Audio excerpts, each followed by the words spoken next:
Thank you everybody for coming to the Environmental Science Seminar Series, but also to welcome you as well to the Native Voices in STEM Seminar Series. So the Native Voices in STEM is a seminar series that has been ongoing for 3 years through the Indigenous Food, Energy, Water Security, and Sovereignty Program. And since last year, we started collaborating with other departments to co-host the seminar series. And last semester, it was co-hosted by the School of Natural Resources and the Environment. And so we're really excited that this semester, it'll be co-hosted by our department, Environmental Sciences. And we are also have the support of the Sloan Indigenous Scholars Program, which is on campus. I also want to introduce myself for those who don't know me. My name is Dr. Carlotta Chief. I am an associate professor and extension specialist in this department. And through my extension programs, I do a lot of work with tribes on community-based environmental science research projects, as well as lead the Indigifuse program. And we actually have several other environmental science students who are part of that program. I want to acknowledge that the University of Arizona sits on the indigenous homelands of the Pascayaqui and Tohono O'odham peoples, for which it is possible for us to be here in a learning environment. And we thank them for this land.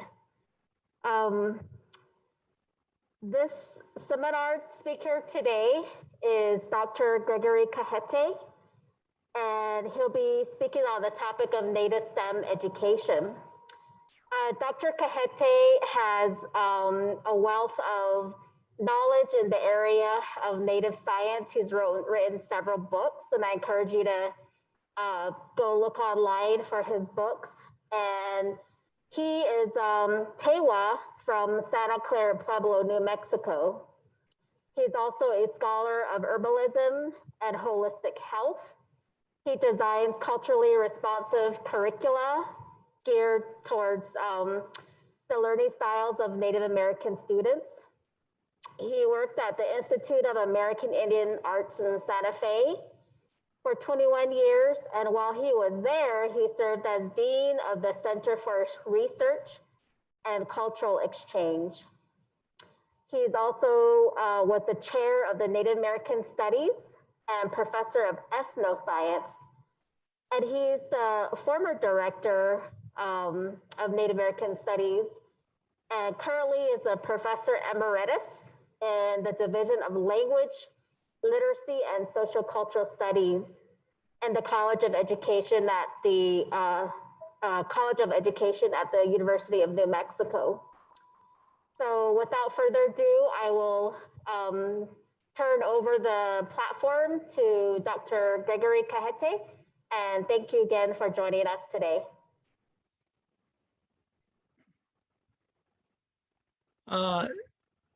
Thank you, Carlotta, for that introduction. I'm hoping that you can hear me. Can you hear me, everyone? Okay, that's good. Again, it's a pleasure to once again have the opportunity to share my thoughts with you there at the University of Arizona and all of the others that are watching this podcast. Again, my name is Greg Cajete. I'm from Santa Clara Pueblo. You know, and I've done a lot of those kinds of things that Carlotta just mentioned, but I also am trained as a field biologist. My first degree actually is in field biology. So I'm versed in the sciences, but I jumped ship and went to education, which I told Carlotta was a harder task than I thought. I should have stayed in biology, but in any case, here I am, 46 years later. I've been a frontline educator for 46 years. And as Carlotta said, I just retired 2 summers ago from the University of New Mexico, Native Studies and the College of Education there. So what I'll talk about today, I think has a lot of relevance for all of the kinds of things that are happening in Indian country today, particularly with of COVID and also the advent of climate change and the major kinds of challenges it is bringing to Indian country.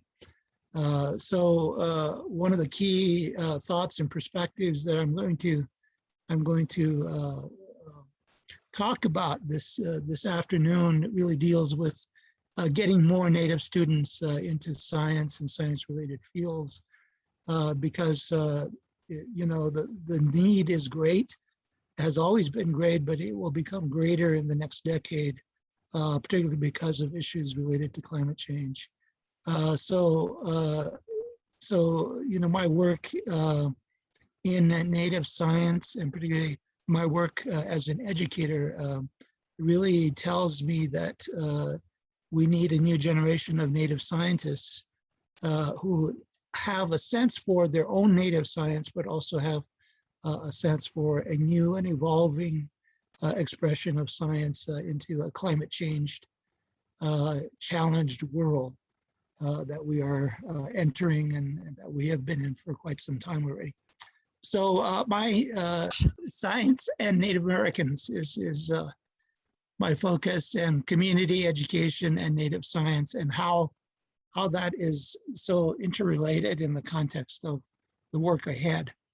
I'm going to read something that actually comes from a graduate student who is of Peruvian indigenous heritage, who was at the Arizona State University.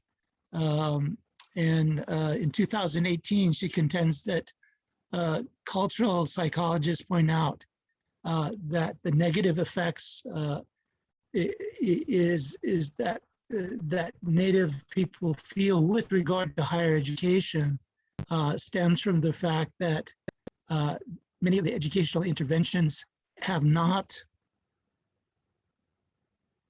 and I'm trying to move this out of the way so I can see the,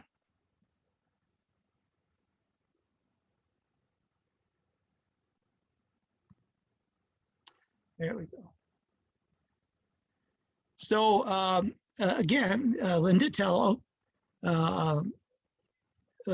Arizona State University, 2018, contends cultural psychologists point out that the multi-layered negative effects that Native peoples have faced with regard to education is most because of educational interventions have considered only the values and norms of the dominant middle class white culture in their identification of best practice, leading to a standard that does disservice to both the scientific inquiry and the students of color, who must stretch beyond their cultural repertories to adapt to unfamiliar norms. Members of populations that are not and here goes my word, statistically represented, are placed in environments that through the questions of scientific inquiry become environments that mirror and replicate culturally specific beliefs, and pay little attention to for whom and under what conditions new innovations and practices are being implemented. The replication of this invisible bias experienced within the classroom that mirrors the bias of the external world are known as parallel processes, and the following topics that need to be addressed within higher education. So, the statement basically says that there is a systemic bias in science education, and there always has been. And minority students coming from Puebloan cultures, indigenous cultures like myself, this is not new. This is something that we have dealt with in our own work, in our own lives, in the context of working in science-related fields. And it is something I'm happy that is now coming to the forefront in more different kinds of educational contexts. But particularly, I'm interested in the context of science and science education, and more particularly in terms of producing more Native scientists through our higher education systems. So so we begin with the fact that there is bias, and there has always been bias. And I'm not going to go into the debate about that, but rather begin with it as being something that really has to be factored in as we begin to look at Native students in the science-related fields. There are 8 identified challenges. The first is curriculum. Existing curriculums do not support Indigenous identities. For example, science is a Western word. American Indians do not have a word for science because science is about connecting the generations and learning to your culture and history. Native and Western perspectives on science are compared. And I did have a table to compare them, but for time, I've pulled that out and I'll include it in my full presentation PowerPoint, which I'll provide to you later on. The second is the lack of knowledge of First Nations perspectives. The lack of knowledge of First Nations perspectives, as well as the discomfort and struggle to incorporate cultural content, is often overlooked within First Nations community. I'm using First Nations there because this bit of information is actually coming from Canada and some of the studies there. A third is that First Nations culture is taught in isolation from other subject areas. Cultural content is usually an add-on with no real goal of reinforcing the holistic worldview of Indigenous people. So throughout the education system that we have all been a part of, there are various exemplifications, the various kinds of instances of this systemic bias that Linda Tewa talked about in the beginning of this presentation. Other challenges, the fourth challenge is that Eurocentric pedagogies lack the space for other ways of knowing, where Indigenous models at all stages involve the entire community. Eurocentric learning lacks the concept of this totality.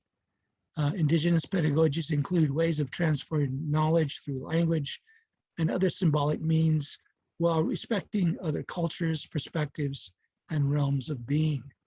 Parallel articulations of Indigenous-based science education among Indigenous peoples remain virtually non-existent and undocumented.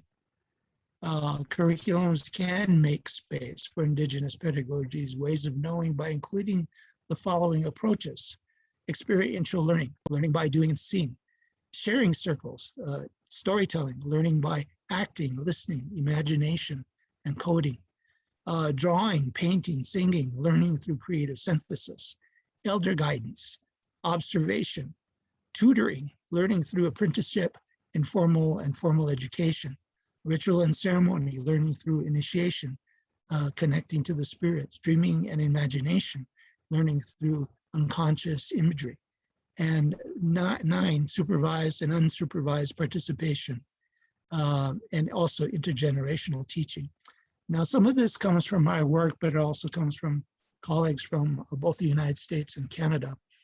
And it refers to Indigenous, the lack of Indigenous perspectives in all Western education curriculums, you know. And so this really is the backdrop, you know, for some of the reason why why we find so few Native students coming into science-related fields, because they don't see themselves in those fields. They don't hear about themselves in those fields.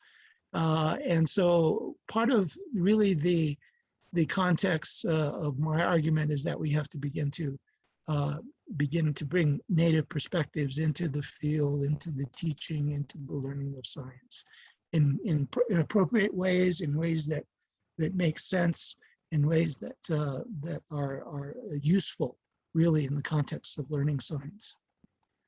More challenges include federal and state governments do not understand Indigenous perspectives. Many times policy education, policymakers, and directions undertaken by federal and state governments do not understand that Indigenous science and Indigenous science education cannot be understood within a social vacuum disconnected from spatial or spiritual, historical, political, social, and economic roots.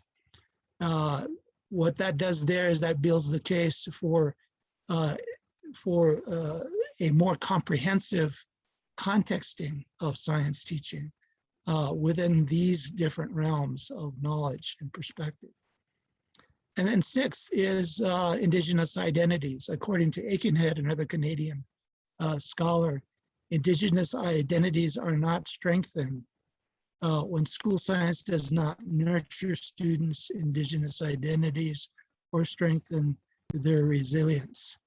And again, what I'm doing is pulling from different kinds of research that has been done, with regard to the question as to why there are so few Native people in the science-related fields.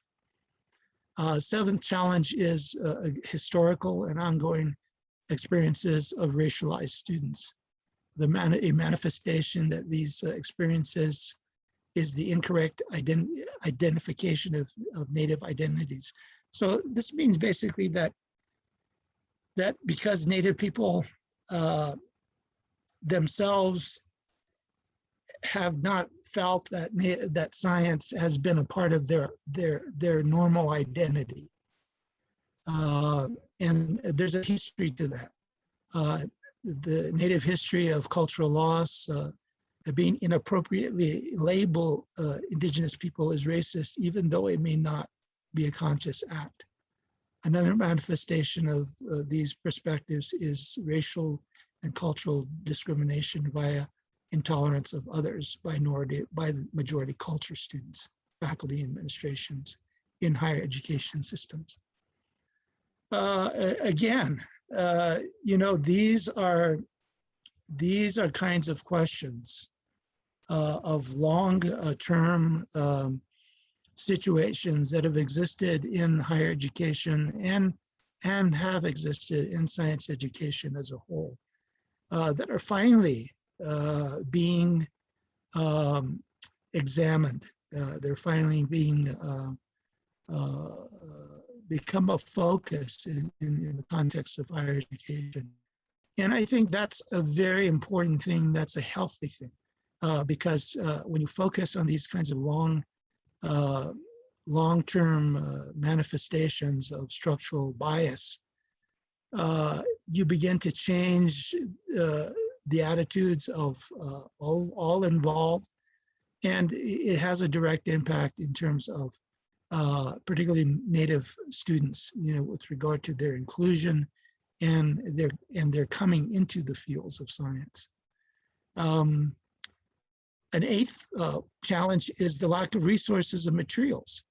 There are structural biases institutionalized in thought, in behavior, in our cultural and legal systems, which limit opportunities for many Indigenous peoples. Moreover, biases, especially those established by settler colonialism, set Indigenous populations as an indispensable source of exploitable labor that does not provide them with adequate living wages, especially on reservations. And so what I'm talking about are systemic societal biases that have really mitigated, in some cases, been a direct cause of so few Native people moving into the science and science-related fields. Although one could say that has improved, let's say from my time when I was a young undergraduate student in biology at New Mexico Highlands University. But even then, it was apparent that I was one of the only Native people in the class in New Mexico, which is a highly populated Native state. And so that gives you an indication that things are changing, but they're changing very slowly, as we move forward on these long-term issues.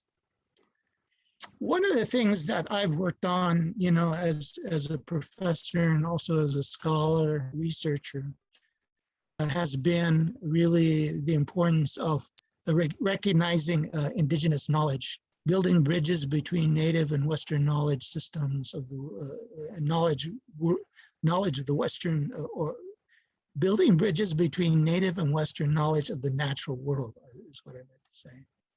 And really finding practical methods for interpreting native knowledge in a Western science classroom. So this is why I've really focused a lot of time and attention on culturally relevant science education, because this is where you begin to engineer, if you will, this building of bridges, between two knowledge systems. Recognizing also the international resurgence of indigenous cultures, sovereignty, and human rights. Because although indigenous populations make up something like 5% of the world's population, our knowledge systems make up a huge percentage of the human knowledge base, if you will. And so we have to begin to thank many of our ancestors, our indigenous ancestors, for that storehouse of knowledge about specific places, about plants, about animals, about environments. So what are some of the reasons for including indigenous knowledge? Well, there's of course the equity and justice rationale. Native people are underrepresented in science and technology fields. This is a fact, and it's a continuing issue. Helping teachers understand how they may contribute to marginalization of Native students in their classroom, and how they may change this scenario by introducing indigenous knowledge to increase Native students' interest and participation. Also, there is a case to be made for helping teachers. This is not an either-or, Native versus Western science scenario. Historically, all things Native have been marginalized. It is a matter now of how both ways of knowing can enrich each other's understanding. They can be complementary. They can coexist. Science teachers are not being asked to embrace indigenous ways over Western ways, but acknowledge and respect indigenous ways of knowing. And so it begins with a very basic premise of respect for other cultural knowledges and incorporating that, giving them a space and a place within the context of the curriculum to be explored, to be researched, to be discussed. All of these kinds of things matter in the context of this way of thinking. So this leads us to what I would call enhanced science curriculum, creating curriculum that support both Native and Western science literacy, moves science education in economically, socially positive ways for students and for society as a whole. Knowing nature literacy. So this is a kind of literacy that was very much a part of the Native traditional forms of education in all tribes. Knowing your place in your space, knowing its plants, its animals, its climates, being a part of that, the very being of the place in which you live. And so that's kind of a hallmark of indigenous science. So today we call it knowing nature literacy. And this means a broadening of science to engage a broader audience and an enhanced understanding of both forms of knowledge by the public. And of course, we look at, and we have to now, I think, in all forms of science education, look at the question of sustainability. Indigenous sciences, indigenous forms of knowledge, community knowledge were always about sustainability, about sustaining the people through time and through generations in a place. And so this becomes a hallmark also of indigenous knowledge, indigenous science, but today is also becoming an essential component of all forms of education. So some scientists want to expand the content of your science to encompass indigenous knowledge, to enhance the potential of science to our sustainable collective future. This is because sustainability is inherent to indigenous knowledge, but not necessarily to Eurocentric science as it is practiced today.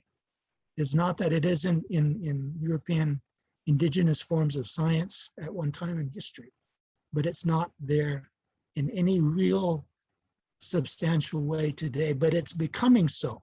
It's becoming so. So there is progress being made in that context. For Native people, this is really about sovereignty and survival, healing and rebuilding Native communities and nations, producing more Native science and technology professionals, producing a kind of two-way science and techno-professional who has knowledge of both worlds, if you will, particularly if you're a Native person, and then creating for Indigenous people what we call Indigenous cultural capital. So why is there such a lack of participation? Raina Green, who was a Cherokee who I worked with years ago in the 80s, said that the lack of American Indian participation in science is as much due to an alienation from the traditions of Western science as a form of, as from a lack of access to science education, bad training in science, or any other reasons conventionally given for minority exclusion from scientific professionalism. Contrary to the general insistence of Western scientists that science is not culture bound, that it produces good, and many Native people feel that science and scientists are thoroughly Western rather than universal, and that science is negative. And this was a finding back in 1981 by Dr. Raina Green. A difference in perception exists in science that directly is related to the social and cultural nature of the society from which it originates.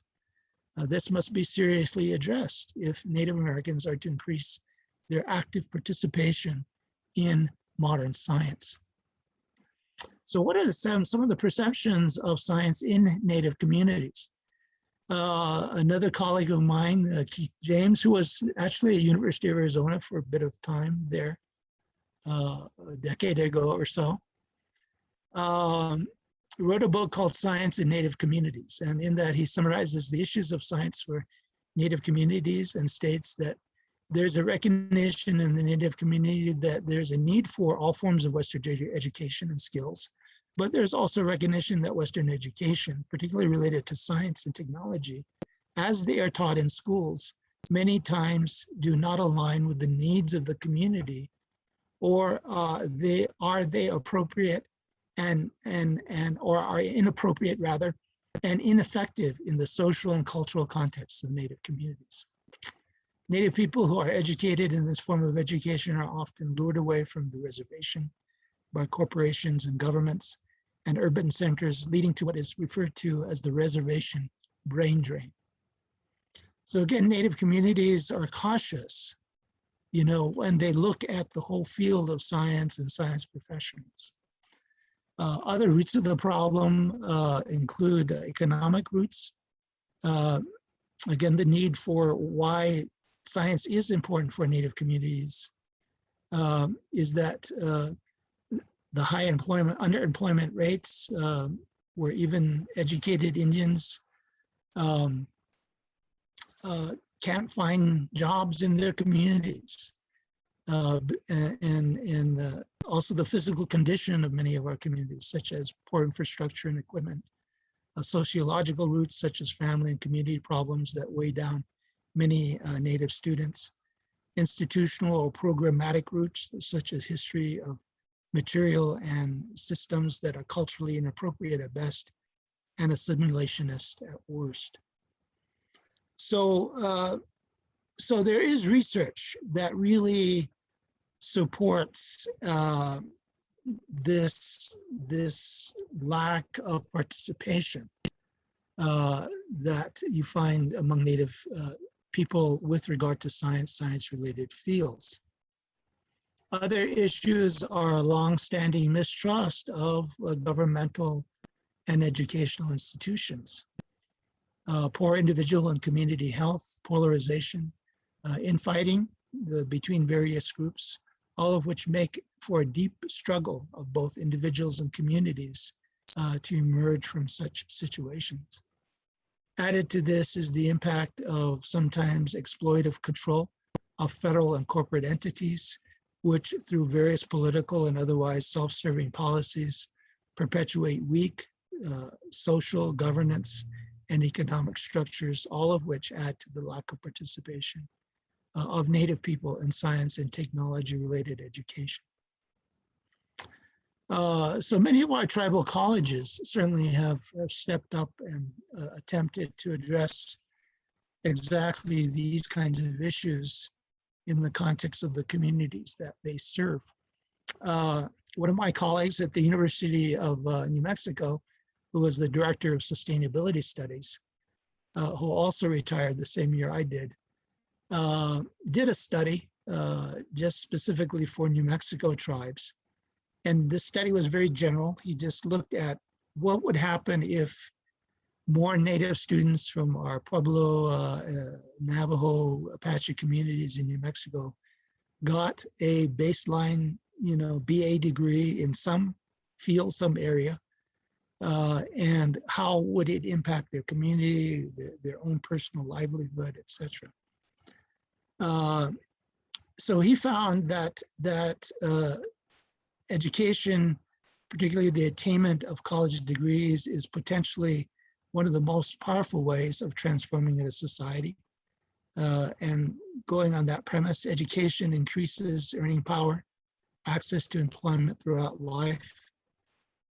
Nationwide, 32% of the adults who hold a BA or higher, have a higher income generally. Among the 22 tribes in New Mexico in 2010, the average was 14%, and that's 14% of our population who actually had a BA degree of some sort. And that was equivalent to about an increase of about $488 million of income per year over that population over a lifetime. So in other words, he was trying to show that, just a small number of bachelors in a population, because of the earning power that increased as a result of their degree, that overall they contributed more money and more, possible kinds of resources to their communities through what they actually earned, over their lifetime. So on that basis, he felt that about $22 million of tax revenue per year was missing that could have funded programs to increase degree completion. Relative to the US norm, the disparity is much higher. So he said that there's a potential to fill the gap of over 5,600 degrees, 56,000 degrees among New Mexico's 240 or more tribal people, which would net over $4.8 billion of earning and increase per capita wealth across the board.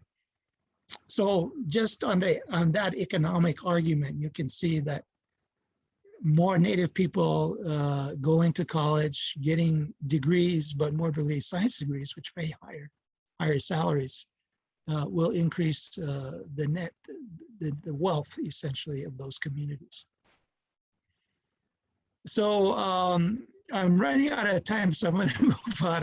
He had more to say, and I'll include that in some of his recommendations were establishment of family and community-owned college funds, adoption of a lifelong intergenerational learning model, a universal daycare tied to preschool programs, work-study programs for students to live and work within their tribal communities while enrolled via distance learning technology in various degree programs, and authentic engagement with tribal communities and leaders in education and government that advance these kinds of solutions and narrow this degree attainment gap. So Dr. Milne's, small research, just confined to New Mexico, actually showed, a parallel to all tribal communities in some shape or form throughout the United States. And it comes down to the lack of attainment of science and technology degrees among Native Americans is more acute, at the same time as the need for Native American people trained in the sciences related and related fields is increasingly dramatic. So I'm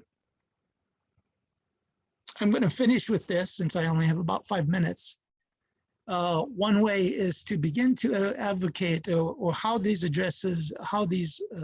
issues can be addressed is one way is to advocate for an extension of the cumulative forms of traditional science, culturally responsive education, and creative strategizing into the teaching and learning of science towards engaging rather than alienating Native American students from science.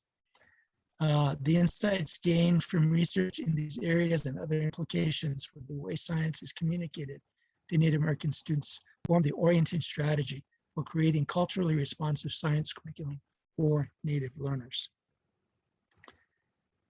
And this is also backed up by other researchers researching in other areas of the country. A book I would recommend that you get if you're interested in this is one that was done by my colleagues Doug Medin and Medin and Bang in 2014. Their book is called Who's Asking Native Science, Western Science, and Science Education. And they contend that the very structuring of science education in most educational settings reflects an entrenchment of seeing science as being done in only one true way, with only one true set of values, seeing only one way to do and work in science, and only one true curriculum for science. The one size fits all rationale. They believe that such a bias orientation must be challenged and must be transformed towards a paradigm that acknowledges the relational nature of science and creates and supports science and education, science education for all. So they go on to say that after a detailed analysis of cultural differences between Native American and Euro-American approaches and the practices in areas like biological and ecological thinking and the understanding of nature, that these are areas where there can be a good synthesis and working together of these knowledge systems. They suggest that self-determination through community engagement with and ownership of science education may be the most important outcome for Native communities and Native people engaged in science and technology related fields. So he's also saying, or they are also saying, that Native people have to also be engaged. They have to also be participants. They have to also be active in brokering and creating these bridges between Western and Native science, Native ways of knowing, Native ways of community and being with Western science. And I'm going to finish with just these thoughts. Why is this important? As I was talking with Carletta earlier, one of the things that I think is essential to understand is that, and it goes back to that statement made by Keith James, that we are in a situation where fewer Native people are going into the science-related fields, but never has the need for science-related field knowledge been more important for Native communities. Native communities, as exemplified by the issues brought forward by COVID, the COVID pandemic, show that we as Native communities are impacted more pronouncedly. We don't have the kinds of resources necessary, and many times don't have the trained professionals available to us as communities in dealing with the COVID crisis and ongoing health issues. But that's only part of the scenario. As you broaden that and begin to look at the challenges that climate change is bringing to all our communities, but more particularly to Native communities with regard to our water, to regard to our resources, regard to our ability to be resilient in the face of these tremendous environmental challenges, which also spin off to social and economic challenges as well. That the need for a coming together of native thought and perspective, which is essentially ecological, with Western science skills, which help to address some of these challenges, is becoming essential, important, beyond my description. And I think that it has been important for us to begin to really, really explore what kinds of ways we can actually enhance the teaching of science, but also the appreciation of native science in the context of working with native communities. And so I'm going to stop there, and hopefully we have some time for questions.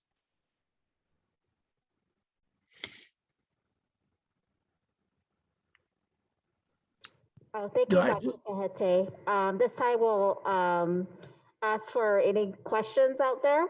So anybody have a question I'd like to ask?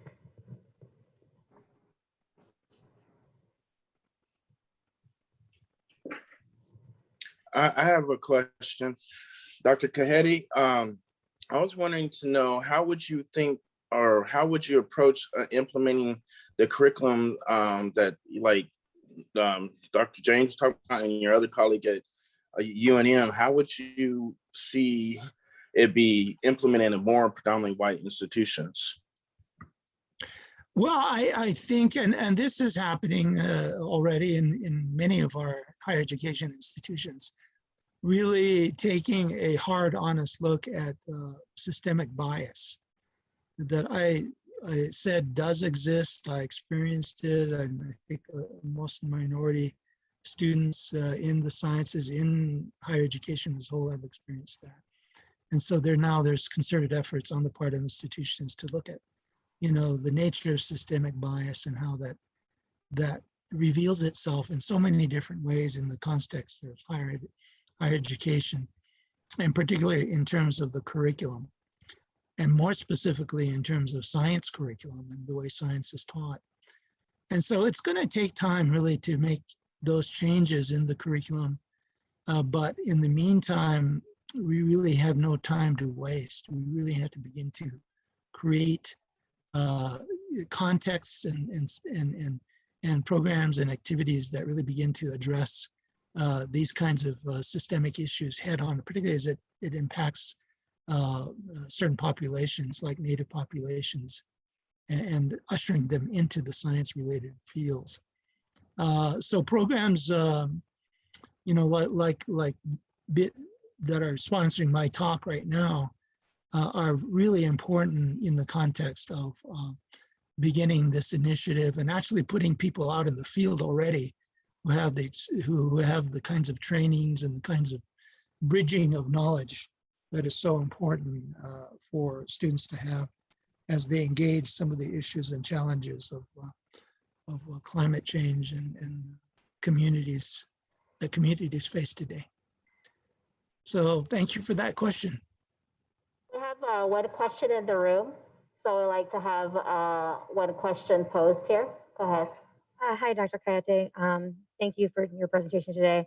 My question is in regards to community engagement. And prior to your retirement, I'm sure you're still very involved. I know even though when you retire, you try to limit, involvement, but I'm sure you're very much involved still. And prior to COVID, what did you see in terms of the most successful forms of community engagement programs or events that were being done in the Native communities?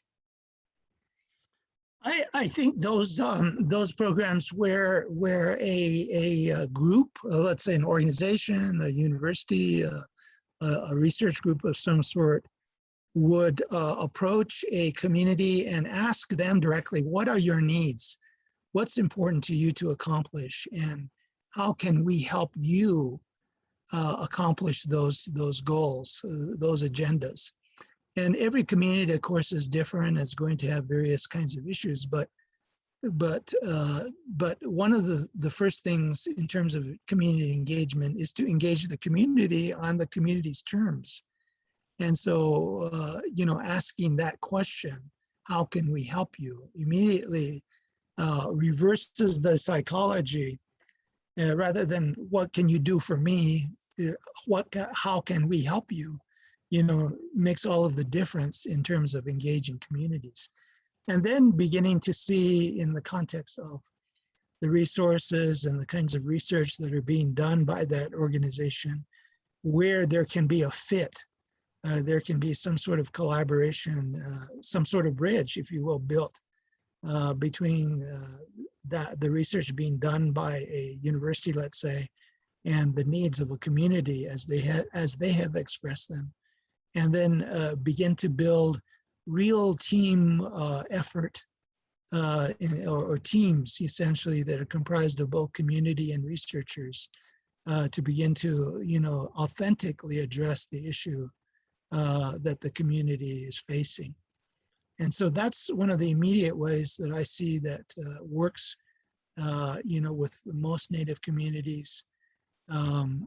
Again, that mistrust of Native community on the part of Native communities has come as a result of being approached many times by universities to do certain kind of research, and then the community never sees the fruit of that research. And this is a common complaint among all Indigenous communities around the world, I might imagine, I might say, with regard to university research in communities. So we have to begin to change that dynamic, and we have to begin to acknowledge that systemic racism does exist in universities, not talk around it as usually has been the case in the past, but really to acknowledge it, to say it exists, and to really pose the question, how are we going to remedy it? How are we going to address it? Particularly because the need is so great. And so that's one of the best ways to start, this kind of discussion. Thank you, Dr. Cajete. I just want you to read that last statement that I have up there on the. This was made by Medin and Bang and Doug Medin in their book. And essentially what it says is that there's a realization on the part of, the American Association for the Advancement of Science that science is too enclosed, and that it really does need new, fresh ideas and perspectives. And they know that those perspectives will probably come in from scientists of color and women. And women, so that becomes so organizations, are aware of the bias and the issues. Thank you, Dr. Cajete. We really appreciate you spending this time with us to share about your perspectives on involving Native Americans in science and perspectives of science. So we just thank you for your time, and we want to thank You're welcome. the Environmental Science Department, the Sloan Indigenous Program, and DigiFuse. And we invite you to the next Native Voices in STEM, which is October 18th at 3 p.m. Arizona time. And it'll be a talk by Dr. Melissa Arcand, who's Muskeg Lake Cree First Nations, and she'll talk about soil science and First Nations land management. So thank you again for attending.